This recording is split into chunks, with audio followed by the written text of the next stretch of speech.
Thank you very much, Colin, and great to be here. I recently spoke at the Queensland and the Western Australian branches of the Institute, and I had a wonderful time.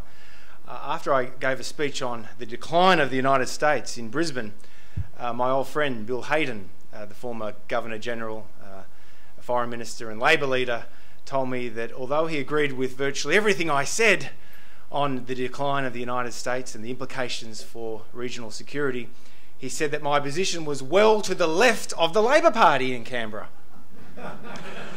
Now, imagine my surprise.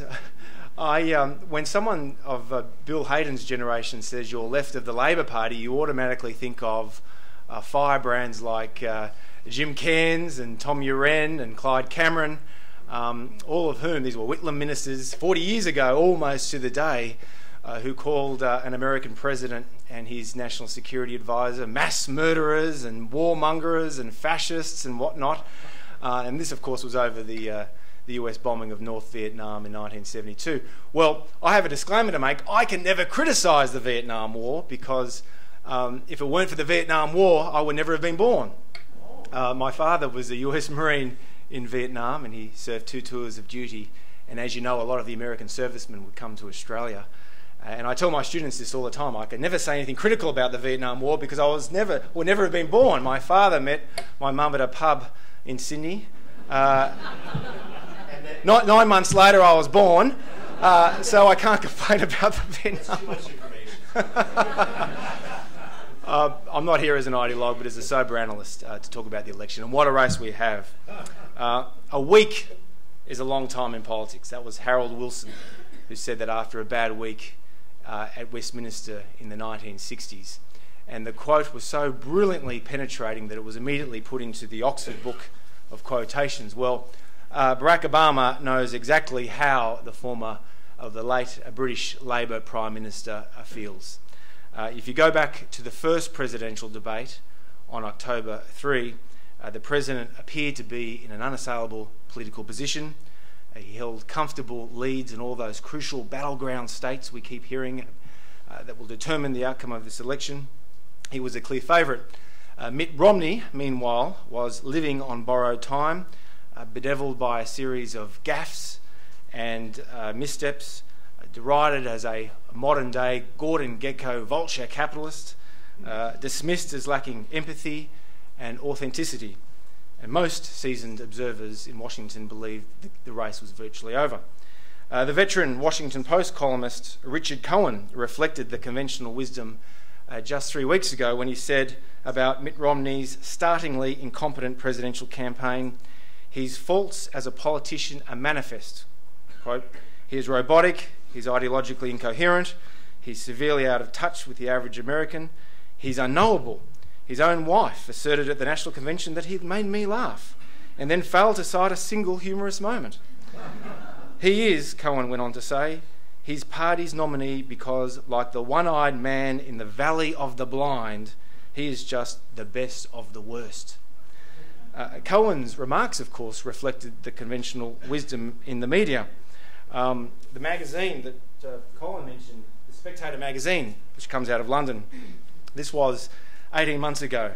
Barack Obama looking pretty confident in the boxing ring. Who will fight Obama? Richard Littlejohn says the Republicans have thrown in the towel on 2012. And Sarah Palin there in the background. This one at the beginning of the year, game over. You see President Obama with a dead elephant. The strange death of Obama's opposition. After the primaries, the lightweights. And of course you had President Obama versus all these lightweights from the Republican primaries. And yet, as we now know, Mitt Romney defied his critics, and in the words of Jonathan Friedland from the left-wing Guardian, Mitt Romney gave the president such a good hiding in the first presidential debate, you half expected the referee to step in and end the bout on grounds of compassion.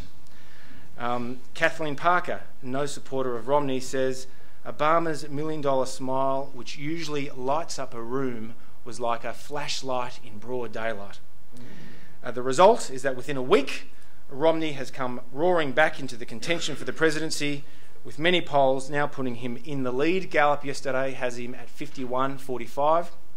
And of course, most battleground states are virtually tied. Somewhere, Harold Wilson is feeling President Obama's pain. And with that, our cover this week is Obama Falls to Earth, with the President as Superman falling to earth, which just goes to show that conventional wisdoms can change very quickly. Now, of course, there is still a fortnight to go, and America, a lot can happen in 2 weeks. But if the Democrats keep limping badly from Obama's wounds, many pundits are far from sure they will heal in time.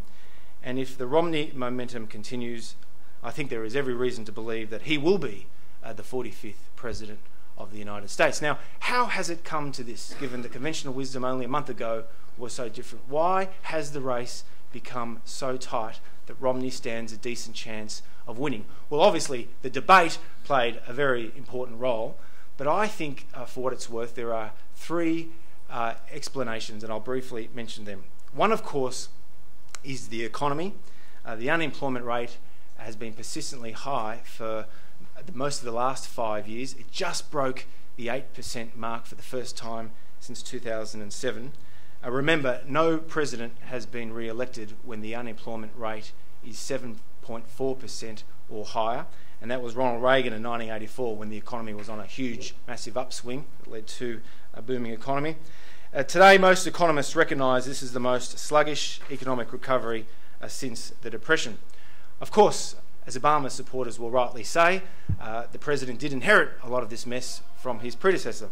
But any president also needs to be held to account for their record after nearly 4 years. And if you go back to early 2009, both the president, many of his advisors, readily acknowledged that if they did not turn around the American economy by Election Day 2012, he would be more than likely be a one-term president. And if the unemployment rate did not come down to 5.6%, that would be a bad sign. Well, it's now 7.8%, so there's a huge disparity there. Meanwhile, of course, the debt mountain is of Himalayan proportions. The debt level has increased by more than $1 trillion of the Obama presidency. The budget deficit has more than doubled, as indeed have gas prices. To say again, this is not purely the president's fault, but nevertheless, it is on his watch where a lot of this economic discontent is being felt across the United States. Second, moderate Mitt. I think this is an important point that many Australians perhaps have not recognised. Mitt Romney is neither a radical nor an ideologue. He's calculating, he's cautious, compromising.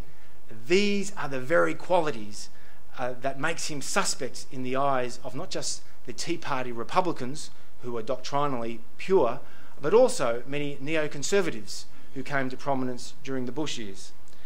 You may recall all the conservative criticism of Romney a year ago during the Republican primary process. He was seen as either a chronic flip-flopper or as a closet liberal, which of course is heresy in today's Republican Party. And in many respects, these concerns were understandable.